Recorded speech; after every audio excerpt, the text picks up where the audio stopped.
podcast. Welcome back to a new episode of the Coffee with Creators podcast, and I'm your host, Michael. I am a full-time content creator, graphic designer, and photographer, and just about everything else. I should know what my interest should be by now, but you know, it's just me. I'm kind of scrappy that way. But anyway, today is a very, very special episode of the Coffee with Creators podcast because I have a guest with me who I've always wanted to invite in this podcast. And finally managed to get into his busy schedule, just like pull him out of his busy schedule just for a little bit and get him to sit down right in front of me here with the Coffee with Creators podcast. And my guest today is none other than Matthew Encina. Matthew, welcome. Ooh, thank you for having me, Michael. It's been nice to get to know you over the years and then finally get a chance to sit down with you on your podcast. So I'm happy to be here. Oh, I'm so happy.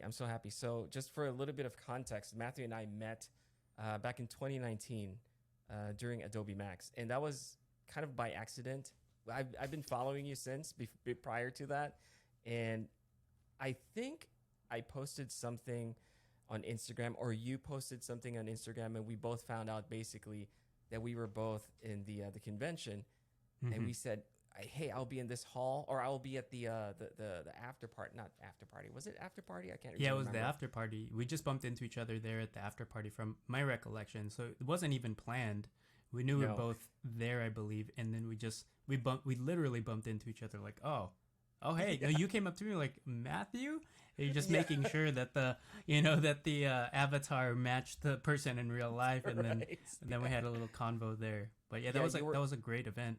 It was a great event, and I remember I met Ben, if I recall. Yeah, you were talking to Ben, and it was rather it was awkward for a little bit because obviously, like you said, we just bumped into each other and we're like, "Hey, Matthew," and then you're like, "Oh, hey," but other than that, we really don't know anything about each other other than we followed each other on Instagram. So, but it was great, and since then, I've always just like felt like I need to get Matthew into the podcast, or I need to just like maybe not really pick his brain, but I wanted to get to know you because I've seen your journey as well, from Instagram to YouTube, which is crazy, by the way, and congratulations.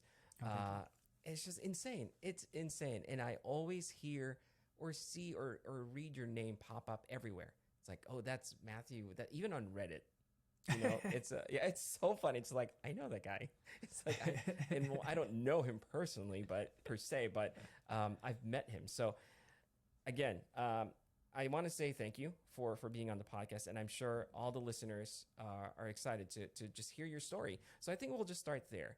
Can you share with us your journey, basically how you started before you got into the realm of YouTube? Because I don't really know what you do right now. I know from recent news that you left your previous position, and so you're doing your own thing right now. So but before we get into that, I kind of just want to hear how your journey started. Yeah, I'll give the snapshot as best as possible. So I went to study graphic design at Art Center College of Design in Pasadena. So I went there starting in 2005. I discovered at that time that graphic design is fun, but I discovered something better, which was motion design, something that combined my love for animation and video with telling a story, visual communication, that graphic design was all about. And this was the perfect marriage of those two things. So halfway through my time there at Art Center, I discovered motion design, and I'm glad I did, because as soon as I graduated, I had an abundance of opportunity to work within the advertising and commercial space, because at the time, animation, motion graphics was very hot in that world. And there was more work than there was talent.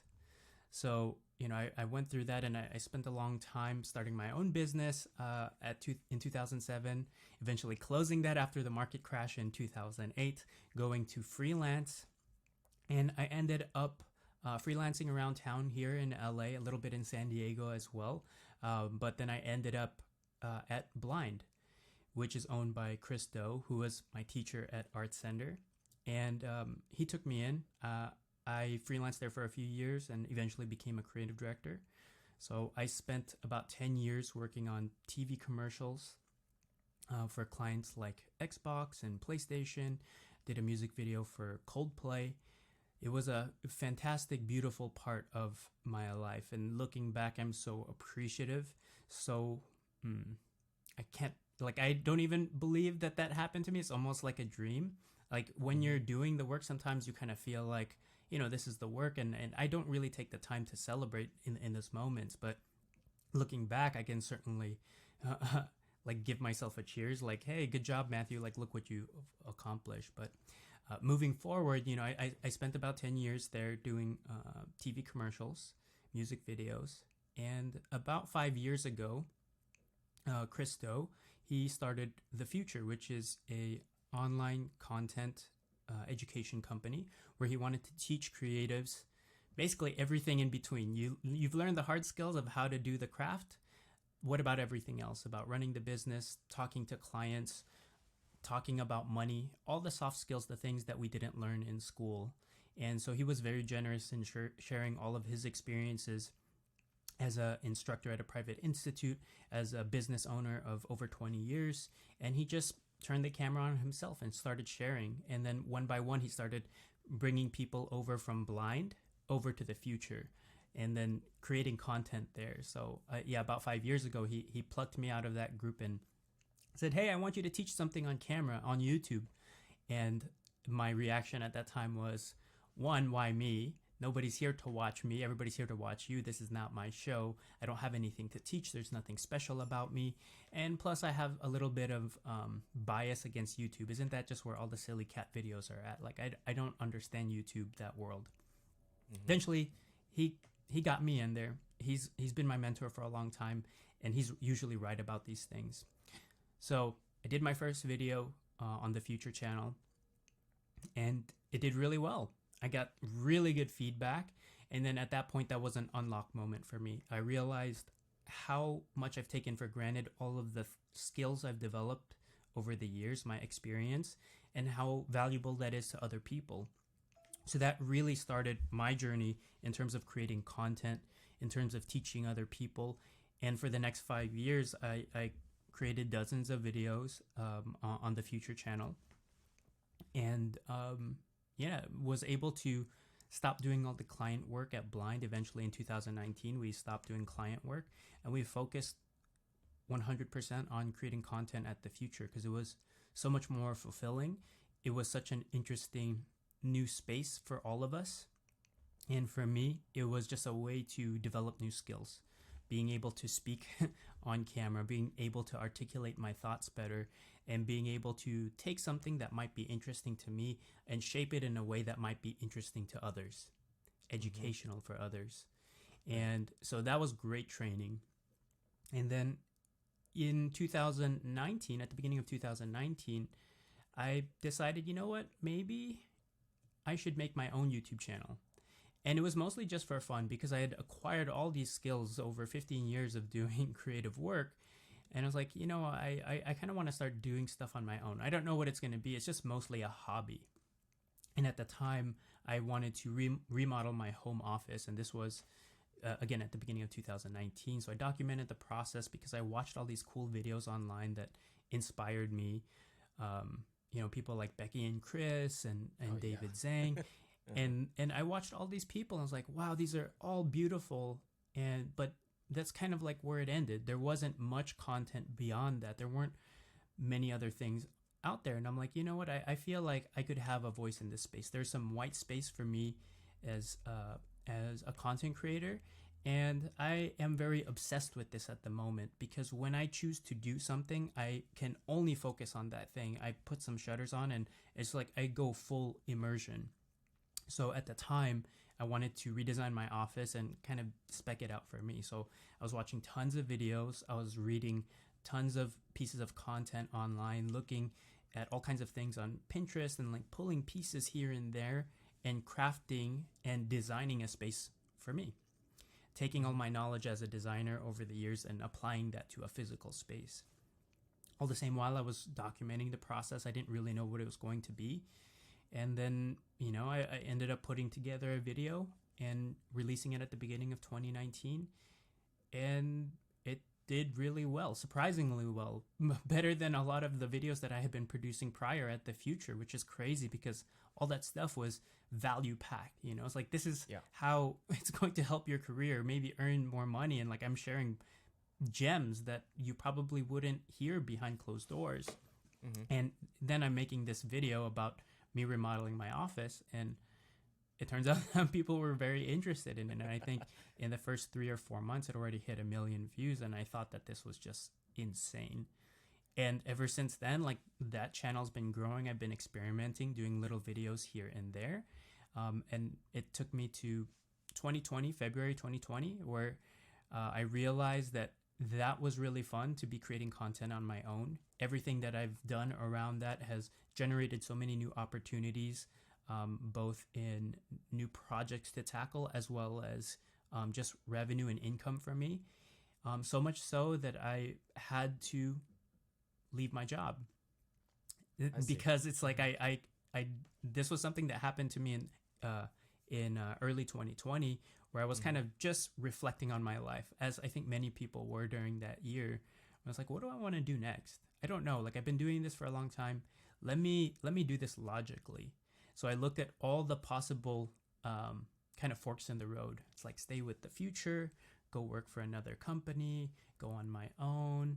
And I was just like mapping things out. And for me to make a decision, it wasn't a pros and cons.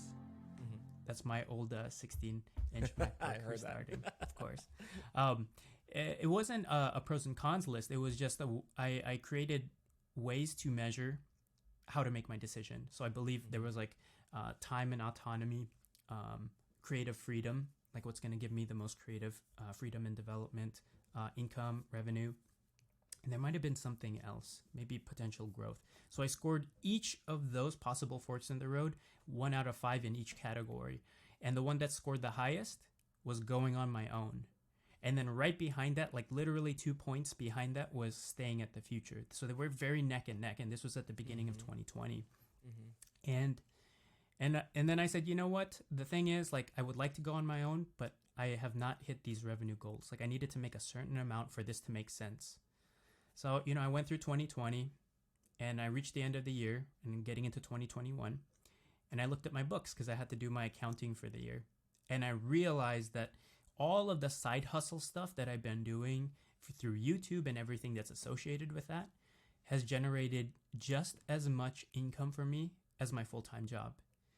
And that already hit the metric that I wanted to on, like, is this realistic? So at that point, based on my own logic, I had to leave.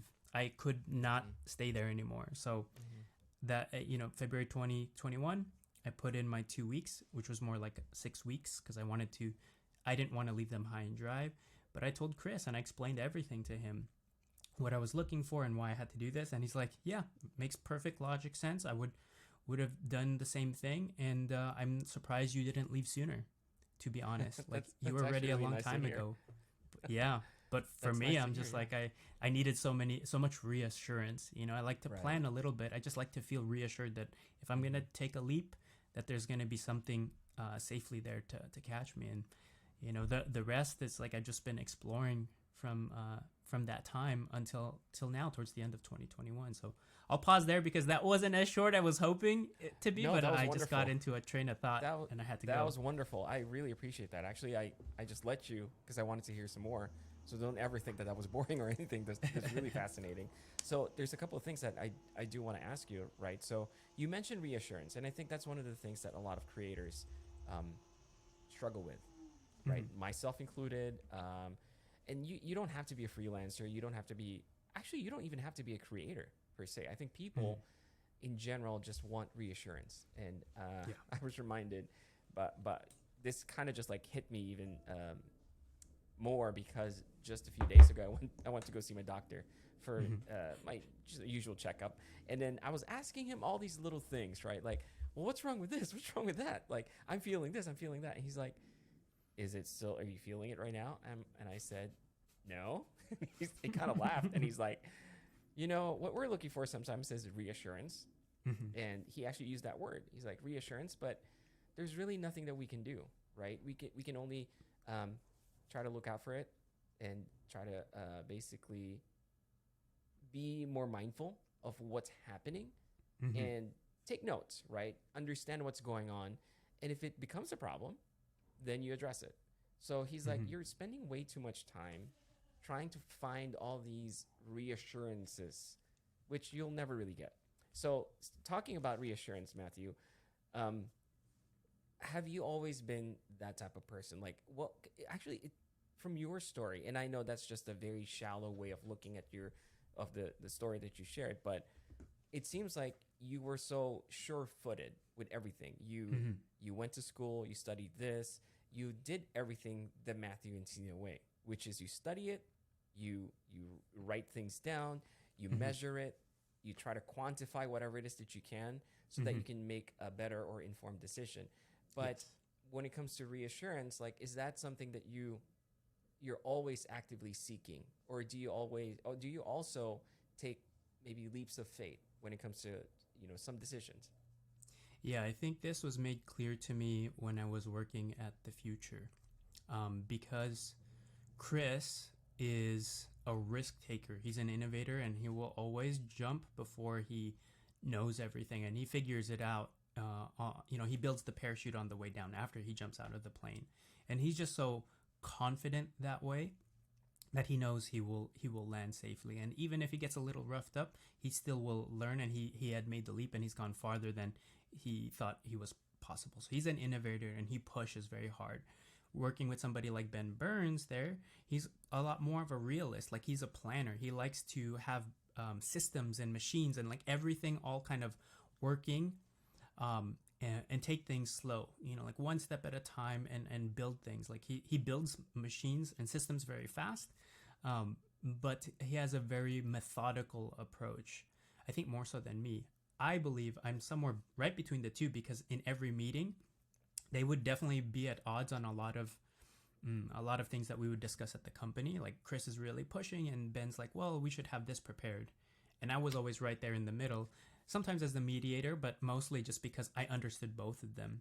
Mm-hmm. So for me, I always approach problems or any opportunity with a little bit of skepticism, but I'm open just enough to hear it out. So because I have like one ear or one foot in each camp, I think this allows me a lot of ability to take risks, but only after I've done a thorough evaluation of it.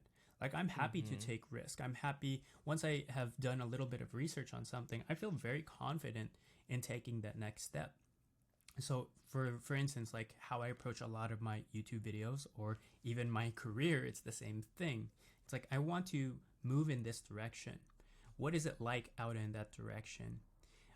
How might I succeed if I go that way? And I'll give you an analogy. I like to play to win, and Mm-hmm. and I say that generally, but to contextualize that, when I play video games, I'm looking for the shortest possible way to win the game. I'm not trying to check off every box. I'm not trying to explore all crazy. I just want to win the game so I can move on to the next game. And that's just Right. how I Mm-hmm. operate. So I play to win. Versus somebody like Chris. Chris plays to play. He plays to play. Like, he's in the game for the long run.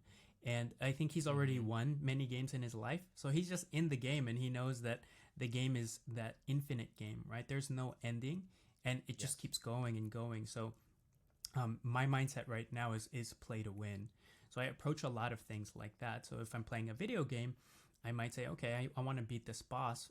What are the weaknesses? What are his strengths? Like, what can I do? Like, where can I hide? Like, how can I glitch out the game so I'm like hiding in the corner and not get hit by his projectiles, right? Like, Right. all these things I'm trying to figure out so that I can beat this person easily and do very well and then move on to the next thing. Versus Mm-hmm. like if I play a game with my wife, for instance, we were both playing Zelda Breath of the Wild at the same time. I'm just like, the marker says go over there. That's our next objective. I go straight there. my wife, she'll just go look around and start shaking trees, and then like looking for little things. I'm like, there's nothing gonna be there. She's like, well, you never know. I need to shake every tree until and explore. So that's like, I just wanted to give that comparison. On the people around me have helped me see where I kind of land in this matrix. So I do like to win. I like to be assured in the sense that I just need to do enough research that I feel confident enough. But I would never necessarily jump in without a little bit of research or understanding of my strengths and my weaknesses in that particular situation. If I were to really honestly surmise that, I feel like you have the best mixture of everything, just because when it comes to decision making or your creative endeavors, just because you seem to have a purpose. Like already there is a purpose to there's a goal, I think, is what I'm trying to say. And you strike me as someone who makes a lot of goals, and you constantly make goals, and that's what you're trying to pursue, all these goals, which is very admirable. And it's so fascinating to me while you're sharing this story, is that when you're describing yourself as a creator, as a creative, it's very, not really the opposite, but I'm very much on the other side. Like I do approach things with, I basically also look for reassurance. Obviously, we don't want to be foolish and just make, decisions, just, whatever. But I am more of the, let's try it out and see what happens. Mm-hmm. I'm that type of guy. Like, I like to take risks, and I never was like that. I think most of my life, I was on the other side, like way on the other side, which is basically, I'm not going to do anything unless I'm reassured. Right. And then as I got older, I noticed that all the things that I wanted never really materialized, just because I was waiting for reassurance. And so I started to take more risk. And if I were to look back, I definitely would wish that I was a little bit more just like you, where I would take risk, but also assess the situation and, study it. I was more, I'm too much of a, let's just see what happens kind of guy. Mm-hmm. But again, at the end of the day, that's just my personality. And, I can't really fault myself for that. I think that's the beauty of having different personalities. And to your story, to use your story earlier about sitting in the middle while Ben and Chris share ideas, for example, to be in the middle, I think that's just like a really, it's a very interesting, I bet, position to be in, to really see both sides. I try to be in the middle with every decision that I make, but most of the time I'm really on, I would say, more on Chris's side, where it's just like, let's jump and figure things out, right? But again, at the same time, there are some, I've already built a couple of safety nets below. I think that's my way of doing it, right? Before I create little safety nets, and then I jump. Will those safety nets work when I land? I don't know, but at least I make something. So that's kind of how I approach it. But it's really interesting, and it's actually kind of reassuring to me to see how people can approach life and their work and their careers very, very differently. You have to measure everything. One can be a little bit more of a risk taker. And it doesn't mean that either one of those will fail or win. It's really just a different path, but you all end up in the same main road, I think. So it was kind of nice to hear that story. It's just like, I guess I just wasn't picturing you to be like that. Because when I watch your videos, right? I would picture you to be more of like what Ben is. Very measured, very decisive in everything. So actually, let's go back to that YouTube channel that you mentioned earlier, because you said something that you were surprised that it was performing a lot better than the ones that you've previously produced. Why do you think that that's the case? I think because at the future, it is education for creatives. So it's very niche down, and it's very specific, right? Most people in that space, at least at this, and these are all anecdotal. These aren't truths, and it's not binary, right? What I feel like a lot of people who are online that are in the creative space are looking for very specific things, and most of the time it has to do with technical knowledge. Like, how do I do this? Like, they look up tutorials for how to photo manipulation, like how to get that vintage look, for instance, right? Those are things that people look for, where what we wanted to do at the Futur was go beyond that. It's like, okay, there's tons of this stuff. Well, what about the business stuff? There's very little of this. So we focused on that, and we know that audience is a little bit smaller who's searching for that, and it's not the audience that's necessarily there. It's a small sliver of who exists on YouTube. Sometimes there's going to be big things that are hits over there, but most of the time, in that space, we know we at the Futur, we're making stuff that we're probably doing the best in that niche, even though it's not millions of views like Mr. Beast. It's probably, tens of thousands of views. It's still very good for that space. And that was the ceiling, because that was the audience. That was the niche audience there. For my channel, when I created that first desk setup video and remodeling this, I think the audience was much bigger. The potential of the audience was much bigger. So a lot of people have a home office. They have a home and they have a space that they want to design for themselves. So therefore, it applied to a much broader audience. And I believe based off of my research, I was presenting it in a way that was unlike other videos. Because there were a few other videos at the time, again, and they kind of did it in their own way, their own voice. And I took the best parts that I enjoyed from those videos and then taken all of my kind of educational approach that I learned at the Futur. And I infused that all together, in my style. And I created that white space for me in a place that had a lot of potential in terms of audience. And I think that's why it blew up, because there wasn't as much competition and the potential audience was very large. And these are all things that I researched ahead of time. But still, I didn't know that it was a calculated risk. I was making sure that this was a little bit more of an investment rather than a risky bet. So I had good feelings about it, but I didn't know that it would perform as well as it did. I love what you said there. You were making sure that it was more of an investment than a risk. I think that's really interesting. I think it just puts into perspective like all the efforts that we put towards something, anything, right? Like, are you investing towards, something? Is it just, again, it goes back to me, just like being like Chris, like you said, like I just play because I like to play. And then sometimes I get frustrated because I'm like, I'm not getting the results that I want. But obviously I probably could get better results if I did a little bit of research, like what Matthew's doing, but I just don't do that. So, but I just really like what you just said. You're trying to make sure that it was more of an investment than just, taking a risk.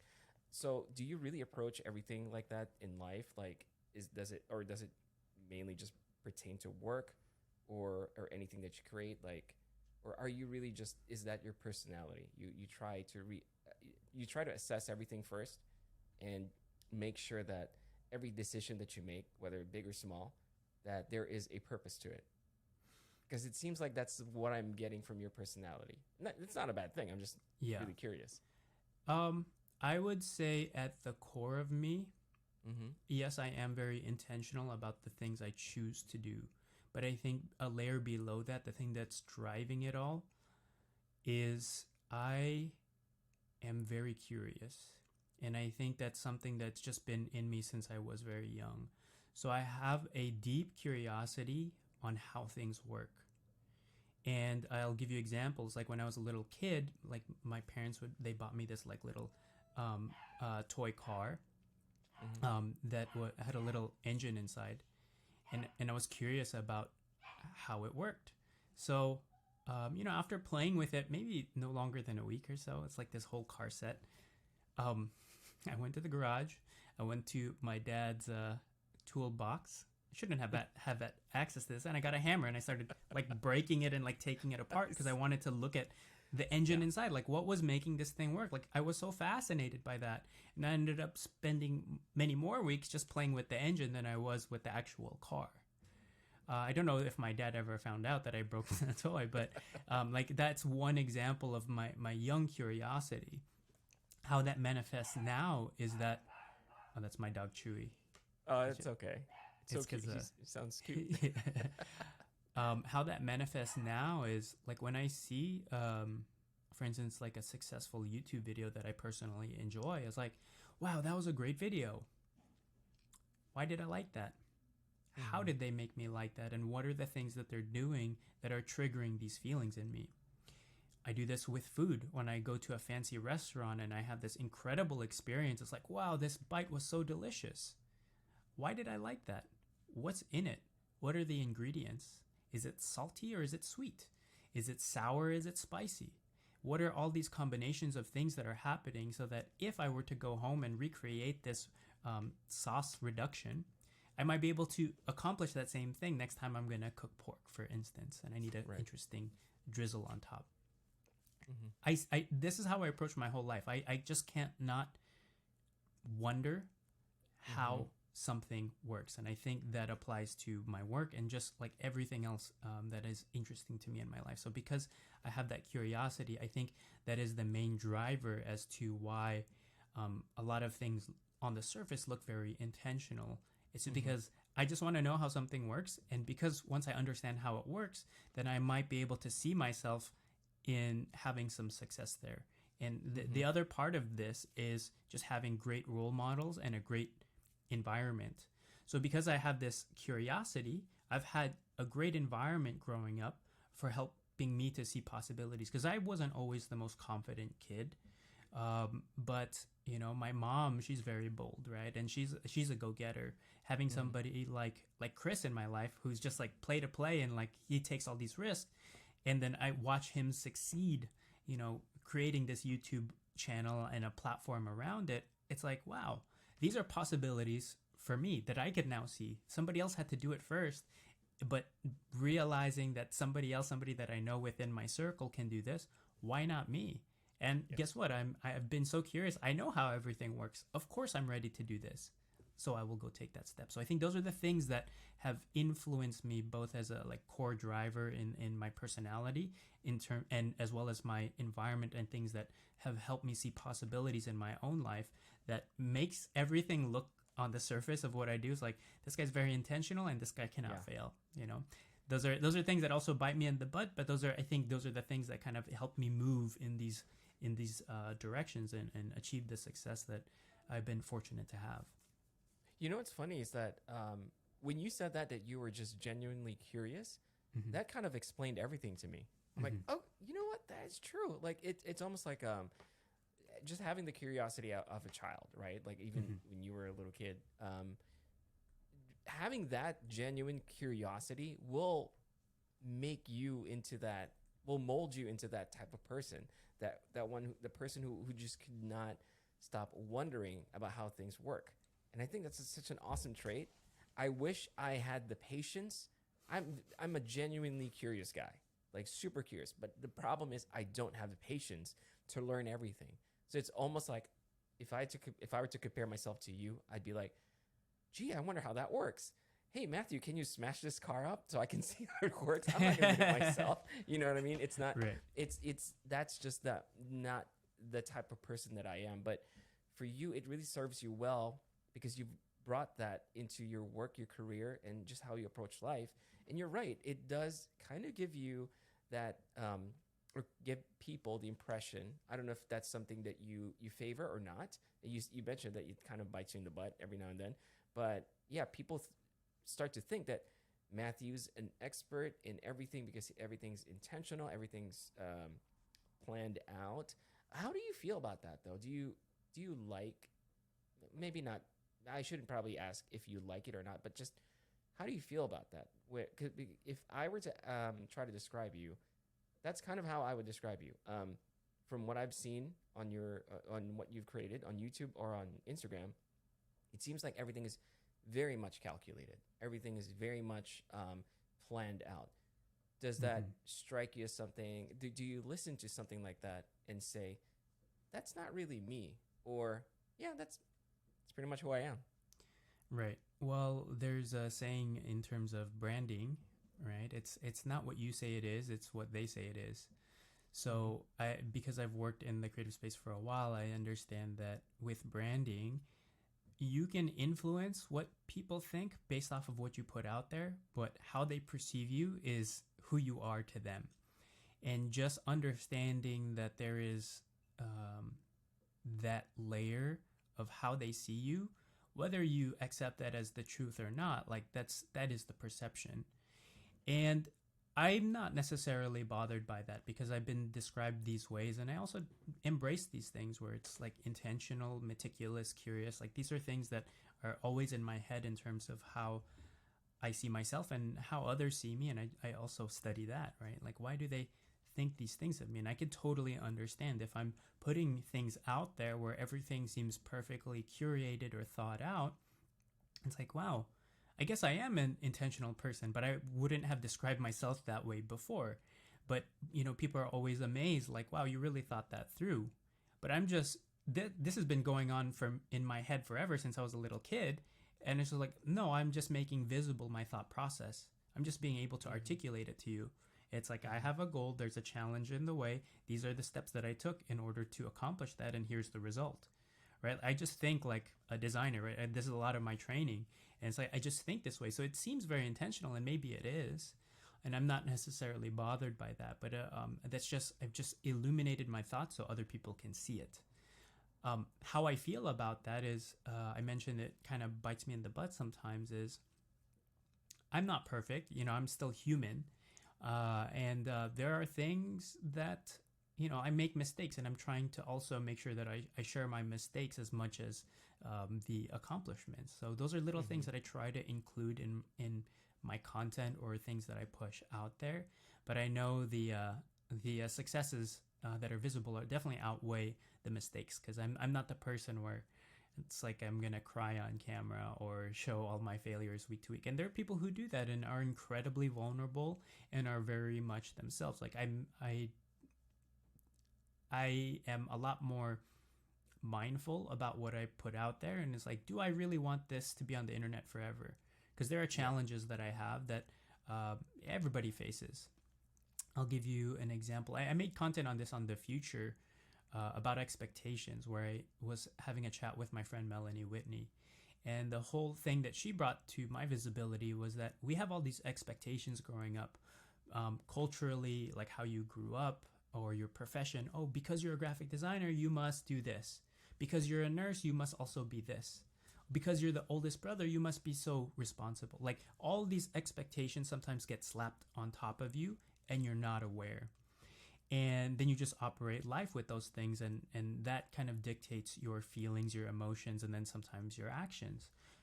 That conversation and reflecting at that time made me realize that while I've had an incredible support system growing up in my environment, like my parents and my family were very supportive. I have good mentors like Chris, and it just seems like I have a majority of successes over failures. Everyone always celebrated me. Like my mom always like, oh, you got an A again. Put it on the wall, student of the month again. And we have a whole binder full of these things. And it's just like, it's just because it's like I was a good student and I just knew how to play in that system. But because everybody was celebrating me, like I just assumed that I can never fail. But when failure hits me, then it cuts me a lot deeper than anything else. So for instance, like in 2007, when I was graduating out of college, again, there was more work than there was talent. And work was dropping in my lap, and my peers, people who I graduated with, we were doing work for PlayStation and Lincoln Park out of college, in college. Wow. Like, this is ridiculous. Ridiculous. Yeah. So at the time, we were like, we kind of have to start a business.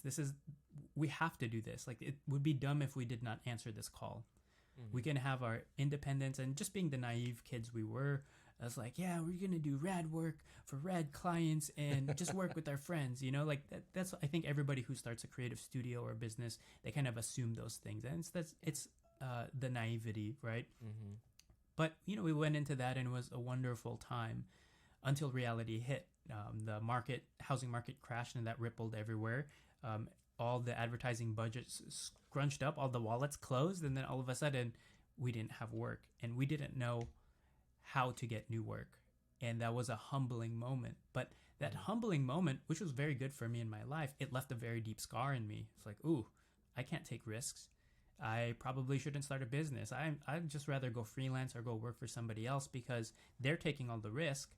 I just get paid to do my job very well and focus on the thing that I do well. So that's why I joined as a creative director. And I think why it took so long for me to quit my job at the Futures, because I did not have the confidence, because I still had that scar of, everybody expects me to win. Now my relationship is kind of like my personal expectation of myself is a little bit tarnished because of how I feel about that situation.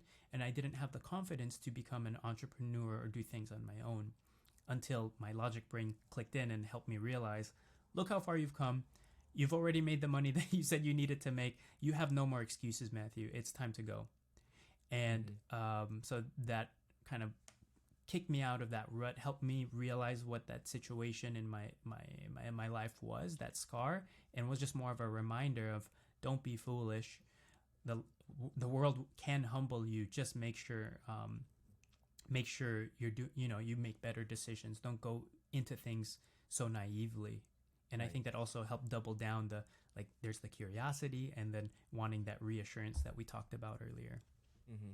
So having faced those failures, has that changed your perception of how you make decisions? Does it, I guess what I'm trying to ask is, have you become more of I kind of don't want to do that anymore because I don't want to get burned again? Or is it has it even enforced your or maybe built up your confidence a little bit in yourself?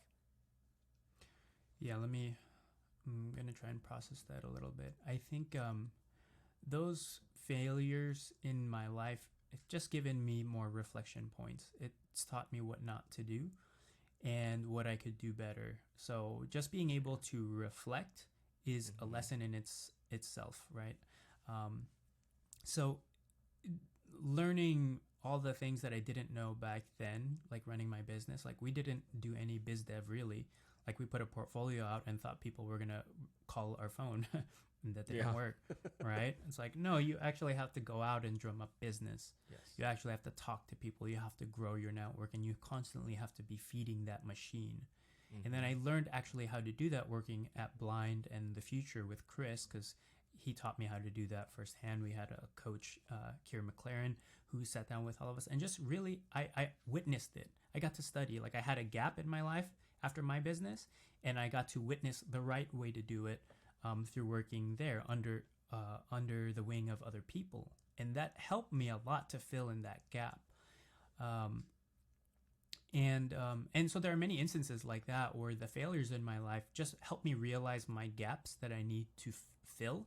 Mm-hmm. And then my curiosity usually kicks in after. And if I want to go down that avenue again, it's well, how can I do this better? How can I avoid those landmines? And how can I better equip myself moving forward? I love that. I love that answer, because I think that's something that a lot of people need to hear. And, when we think of the word failure, our gut reaction is to just kind of back away.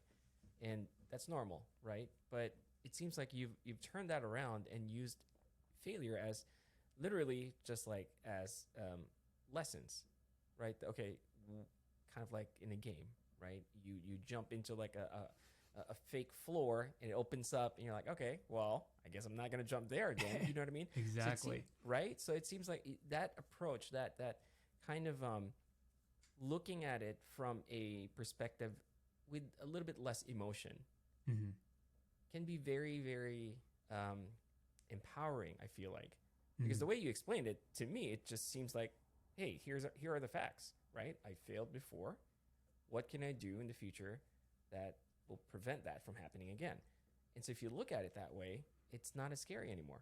It's kind of like, I remember when I first started my Instagram account, I decided to try something different. And I posted this story saying that I'm trying something new, but it's scaring me. It's scaring the heck out of me. Mm-hmm. And someone messaged me, and this person, to this day, I will not forget who this person is. He's not even active on Instagram anymore, but he was so kind to send me a voice message. And I wasn't someone significant. In the world of Instagram, what I'm trying to say, I only had a couple of thousands of followers. I don't think I was even within 5,000 followers. But he was so kind enough to send me a voice message and said, "Hey, Michael, I just wanted to let you know that anytime you're afraid of doing something new, that's usually a good sign because that means you're trying to progress yourself, and Mm-hmm. to try to help you get over that fear, just think of every new challenge as um, gathering data. That's all it is. You're gathering data. Whether you win or you lose, you're gathering data. So if you did something right, gather the data and tell yourself, okay, do this again. If you did something wrong, then gather the data and say, okay, I'm not going to do that again." So when he said that, I've never forgotten that. I've basically done, I've always reminded myself of that thing that he said. To this day, every decision that I make, I may be a risk taker. And I think that's part of the reason why I've become more of a risk taker. It's because now I'm saying, I'm just here to gather the data. You know what I mean? That's all it is. So that's my way of making decisions in a sense. Obviously, not trying to shoot myself in the foot by just jumping completely without a parachute, right? But it just got me over that hump. Gave me a little bit of boost of confidence to make decisions and take a little bit of risk. But I appreciate that, Matthew. I really thank you for sharing everything you've shared, honestly. And it's so, I feel like this episode has been so different from what my usual content is for coffee creators, in a very, very great way, because this is the first time that I'm kind of stumped. It's like I really don't know what else to say, where else to go, because I'm still trying to catch up with everything that you've said earlier. Your story, the way you approach things, so fascinating to me. And I know for a fact that as soon as this episode is over, I'm going to re-listen to it and then reprocess everything and be like, oh, okay, that's what Matthew meant, and this is what he said. So I just wanted to say thank you for finding the time to be here on the Coffee with Creators. And I know you have a very busy schedule, but I would love for it if you could find the time again, maybe in the future, to come back and just maybe say hi. That'd be awesome to just be here, basically. So the doors are always open for you. And actually, before I end this podcast, I wanted to ask you one thing. This is one thing I wrote before you actually got on the call. I'm just curious, from looking at what you've accomplished thus far, what would be something that you would give your younger self as an advice? Like probably during the time when you felt a time when you feel like you need to hear this advice. What would that be to a younger Matthew? Yeah, I would rather give this advice to other people or to myself now rather than my younger self, because I do not regret any step in my journey, and all of my successes and failures I would not alter, because all of them got me to who I am today. So I would not alter younger Matthew. I would leave that person. I would never time travel and give that advice to somebody else. But I have conversations with myself all the time when I reflect. When I'm down or when I'm up, like I always reflect. And so to go alongside of what your creator friend was telling you in terms of gathering data, the other thing that has become very apparent to me, which helped me get out of a little bit of a rut lately because I was feeling a little lazy and not motivated, was to think about who you will become after you complete this task. So there's something in front of you, there's a project, there's something that you want to do, but you are putting it off. There's all this resistance inside, as Stephen Pressfield would say in his book, The War of Art, is that there's all this resistance in the way, like emotional resistance, like you're just putting up all these walls and excuses as to why you can't do this thing. Reasons why, even if you tried, you probably wouldn't be successful. But what's helped me recently is just to imagine, who do I want to be and who I will become after I complete this thing, and what doors might be open for me after I complete this thing. So that has been incredibly motivating for me to realize, shoot, there are things I want to accomplish in this life. There are things that I want to expand beyond who I am today. But I won't be able to get there unless I take that step, unless I complete this thing on my to-do list, unless I complete this project. Like one big goal for me lately is just to become a better storyteller. And so I'm taking projects on or doing things on that might help me expand that skill set. It's a little bit risky in my eyes, like these are things I haven't done, but because I'm saying yes to them, I know I'm growing, and that when I'm done with these things, I'm going to be that much better at storytelling. So I wanted to share that because it's some internal conversation and reflection that I've had that's helped me self-motivate and say, dude, look who you're going to become. Like, that is exciting because look what you've done prior. You can only imagine what's possible ahead. I love that. I think I'm going to write that down. I'm definitely going to write that down. I'm probably going to post it on a wall or something because it's really, really good. I've never heard that before. I've never looked at it from that perspective before. And it's so approachable because it's such a simple question. Who are you going to be after you accomplish this? What is it going to mean for you? It's just, I love it. I told you I'm going to listen to this podcast again. That was awesome. Well, Matthew, again, thank you so much for finding the time today to be here with me in the Coffee with Creators podcast. Before we go, can you share with the audience where they can find you? Yeah, you can pretty much find me on any platform at Matthew Encina. So that's Instagram, Facebook. I don't use that anymore. Twitter, I barely use that. But you'll find me there, as well as on YouTube if you just look up my name. And then I've referenced a lot The Future. So if you look them up on all those same social platforms, and that's The Future without an E, you can see a lot of my old content and a lot of the great content that they still do today. Awesome. Well, thank you so again, I keep saying the same thing, but thank you again, Matthew. It's really been an honor, a pleasure, and I hope you guys enjoyed this episode of the Coffee Creators podcast. Please support the show by sharing this with your friends and your family and help us grow. And also, you can now interact with us on Spotify. I leave little questions there or polls or anything. So on each episode from moving forward, you can do that. Also, reach out to us on Instagram at CoffeeWCreators, or you can email us at coffeewithcreatorspodcast@gmail.com. And this episode is also going on YouTube, so we're uploading episodes now. So you can see my face and you can see Matthew's face there. Help us reach 100 subscribers because that will make it easier for people to find us because we can get a custom URL by then. But that's pretty much it for this episode. And on behalf of my co-host Chelsea, we thank you again for listening to the Coffee Creators podcast, and we hope to see you again next time. Take care.